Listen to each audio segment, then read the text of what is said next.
Hello to all the members of football দুনিয়া। আজকের ভিডিওটা স্টার্ট করার আগে তোমাদের জন্য একটা এক্সাইটিং আপডেট রয়েছে। তোমরা নিশ্চয়ই জানো এই মুহূর্তে কিন্তু আইএসএল এর ফ্যান্টাসি লিগ খুলে গিয়েছে। তো সেখানে কিন্তু ফুটবল দুনিয়ার একটা ক্লেম খোলা হয়েছে, সেই লিগটা তোমরা জয়েন করে নিতে পারো। তো সেই জয়েনের লিঙ্ক কিন্তু ডেসক্রিপশন বক্সে রয়েছে, সেখান থেকে তোমরা সেই লিগটা জয়েন করতে পারো। এছাড়াও কিন্তু ডেসক্রিপশন বক্সে একটা কোড থাকবে, সেটা আইএসএল ওয়েবসাইটে গিয়ে ফ্যান্টাসিতে লগ ইন করে তোমরা সেই কোডটা অ্যাপ্লাই করলে কিন্তু ফ্রিতে সেখানে জয়েন করে যেতে পারো। এবং সেখানে কিন্তু অনেক এক্সাইটিং প্রাইসেস রয়েছে।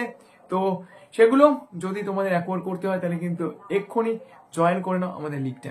হ্যালো বন্ধুরা, ওয়েলকাম টু ফুটবল ভিডিওতে সবাইকে স্বাগত। তো অনেকদিন পরে তোমাদের সঙ্গে দেখা এবং তোমাদের যেটা দীর্ঘদিনের একটা কোয়েশ্চেন যে আনোয়ার আলী ভার্ডিক্ট কবে আসছে, তো সেটা নিয়ে কালকের রাতে একটা লাইভ করেছিলাম। তো সেই লাইভে যে কথাটা বলেছিলাম যে এখন যেহেতু ইন্টারন্যাশনাল উইন্ডো চলছে, তো ইন্টারন্যাশনাল উইন্ডোর মধ্যে আনোয়ার আলীর ভার্ডিক্ট আসার পসিবিলিটি খুবই কম। তো আজকের তো 7 তারিখ হয়ে গেল, আশা করছি যে 10 তারিখে হয়তো কোনো একটা ভার্ডিক্ট আসতে পারে। যদিও এরকমভাবে অনেকগুলো তারিখ আমাদেরকে বলা হয়েছিল, আমি তোমাদেরকে কালকের বেশ কয়েকটা মেসেজও দেখিয়েছিলাম যেখানে একটা পার্টিকে বলা হয়েছিল যে গত ওয়েডনেসডে ভার্ডিক্ট আসতে পারে, তো সেটা হয়নি। তো যেটা মনে করা হচ্ছে সিরিয়া ম্যাচের পরে হয়তো কোনো একটা ভার্ডিক্ট আসতে চলেছে। এবার এখানে যেটা ইম্পর্টেন্ট ইস্যু সেটা হচ্ছে তাহলে আনোয়ার আলীর কি কোনো স্পোর্টিং স্যাংশন হবে। তো প্রথম থেকেই আমরা যেটা বলে আসছি যে মোহনবাগান সুপার জায়ান্টের সঙ্গে আনোয়ার আলীর যে লোন ডিলটা হয়েছিল সেটা সমস্ত দিক থেকে ইনভ্যালিড, কিন্তু পিএসসি কখনোই সেটাকে ইনভ্যালিড ডিরেক্টলি বলবে বলে আমাদের পার্সোনালি মনে হয় না। তার কারণ যদি পিএসসি সেটাকে ডিরেক্টলি ইনভ্যালিড বলে দেয় তাহলে কিন্তু এআইএফএফ এর এগেনস্টে পুরোপুরি ম্যাটারটা চলে যায়। আর যেহেতু পিএসসি হচ্ছে একটা প্রিলিমিনারি বডি, তো প্রিলিমিনারি বডির যে কোনো ডিসিশনকে যেহেতু চ্যালেঞ্জ করা যায়, তো পিএসসি আই থিঙ্ক ওই লোন ডিলটাকে কিন্তু একদম ডাইরেক্টলি ওটাকে ইনভ্যালিড বলে দেবে না। তার কারণ পিএসসি নিজেও জানে যে তারা যে ভার্ডিক্ট দেবে সেটাকে কিন্তু ফার্দার চ্যালেঞ্জ করা হবে to AFF's appeal committee and then further sports court of arbitration. তো যেহেতু চ্যালেঞ্জ হবেই, তো সেই কারণে পিএসসি যে ডিসিশনে দিক না কেন সেই ডিসিশনের এগেনস্টে কিন্তু একটা চ্যালেঞ্জ করার জায়গা থাকবে। তো পিএসসি সেই কারণে ডিরেক্ট এরকম কোনো ডিসিশন দিয়ে দেবে বলে আমার পার্সোনালি মনে হয় না, যার রেসপেক্টে মোহনবাগান সুপার জায়ান্টকে সম্পূর্ণভাবে একদম মানে মানে বলা যায় এই কেসটাতে হারিয়ে দেওয়া যেতে পারে। তার কারণ যদি এটা বলে পিএসসি যে মোহনবাগান সুপার জায়ান্টের সঙ্গে আনোয়ার আলীর যে লোন ডিলটা হয়েছিল সেই লোন ডিলটা পুরোপুরি ইনভ্যালিড, তাহলে কিন্তু আনোয়ার আলীকে না কোনো স্পোর্টিং স্যাংশন দেওয়া যাবে না তার ব্রিচ অফ কন্ট্রাক্টের এই অভিযোগটা নিয়ে এসে মোহনবাগান সুপার জায়ান্ট তার থেকে কোনো কম্পেনসেশন পেতে পারবে। তো সেইটা হওয়ার পসিবিলিটি কিন্তু খুবই কম, যেটা আমাদের এক্সপেকটেশন যতটা আমরা খবর পেয়েছি। তো কম্পেনসেশন হয়তো একটা হতে চলেছে, কিন্তু আবারও মোহনবাগান সুপার জায়ান্ট যে অ্যামাউন্টটা কম্পেনসেশন হিসেবে দাবি করেছে সেই অ্যামাউন্টের ধারে কাছেও কিন্তু সেই কম্পেনসেশন যাবে বলে আমাদের মনে হচ্ছে না। আর সেকেন্ড যেটা খুব ইম্পর্টেন্ট ইস্যু সেটা হচ্ছে স্পোর্টিং স্যাংশন। তো স্পোর্টিং স্যাংশন হওয়ার কিন্তু অবভিয়াসলি একটা চান্স রয়েছে। তো এবার সেই স্পোর্টিং স্যাংশনটা কতদিনের স্পোর্টিং স্যাংশন হবে সেইটা একটা দেখার বিষয়। আর স্পোর্টিং স্যাংশন দিলেই যে সেই স্পোর্টিং স্যাংশনটা থাকবে এইরকমও কিন্তু নয়। আবারও বলে দিচ্ছি, পিএসসি হচ্ছে একটা প্রিলিমিনারি বডি।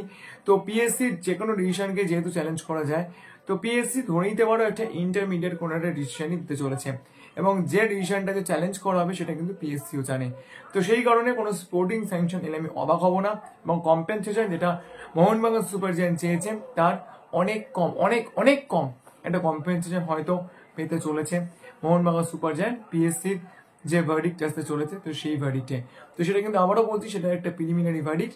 তো সেই প্রিলিমিনারি ভার্ডিক্টটার এগেনস্টে অবভিয়াসলি কিন্তু ফার্দার অ্যাপিল হবে এবং সেটাকে ফার্দার চ্যালেঞ্জ করা হবে। ফার্স্ট সেটাকে চ্যালেঞ্জ করা হবে এএফএফস অ্যাপিল কমিটি, এবং অ্যাপিল কমিটি যদি কোনো স্টে অর্ডার দেয় সেটা আইদার কম্পেনসেশনের জন্য অথবা কোনো স্পোর্টিং স্যাংশনের জন্য, দেন সেটা কিন্তু ফার্দার মুভ করবে স্পোর্টস কোর্ট অফ আরবিট্রেশনে।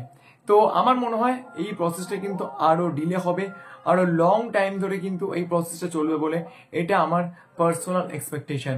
এবার তোমরা বলতে পারো তাহলে কি স্পোর্টিং স্যাংশন আসছেই? দেখো, স্পোর্টিং স্যাংশন আসছে কি আসছে না এই ম্যাটারটা কিন্তু এখনো পর্যন্ত প্লেয়ার স্ট্যাটাস কমিটি ডিসাইড করতে পেরেছে বলে আমার কিন্তু মনে হয় না।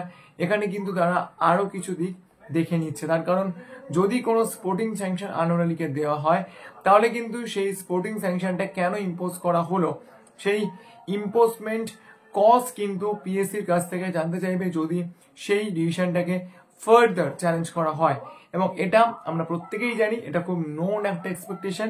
সেই অ্যাপিলটাকে কিন্তু করা হবে, অর্থাৎ পিএসসি যদি স্পোর্টিং স্যাংশনে কোনো ডিসিশন দেয় তো সেই স্পোর্টিং স্যাংশনের ডিসিশনটার এগেনস্টে কিন্তু চ্যালেঞ্জ হবে।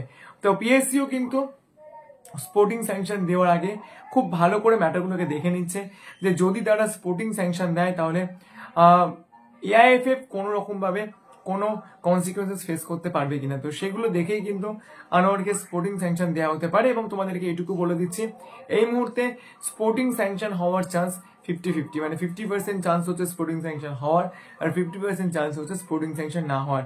কিন্তু যদি স্পোর্টিং স্যাংশন হয় তার এগেনস্টে কিন্তু যতটা আমরা দুটো পার্টিসের থেকে আপডেট পেয়েছি, যদি কোনো রকম কোনো স্পোর্টিং স্যাংশন হয় সেই স্পোর্টিং স্যাংশনটার এগেনস্টে কিন্তু যাবে আনোয়ার আলী এবং তার ক্যাম্প।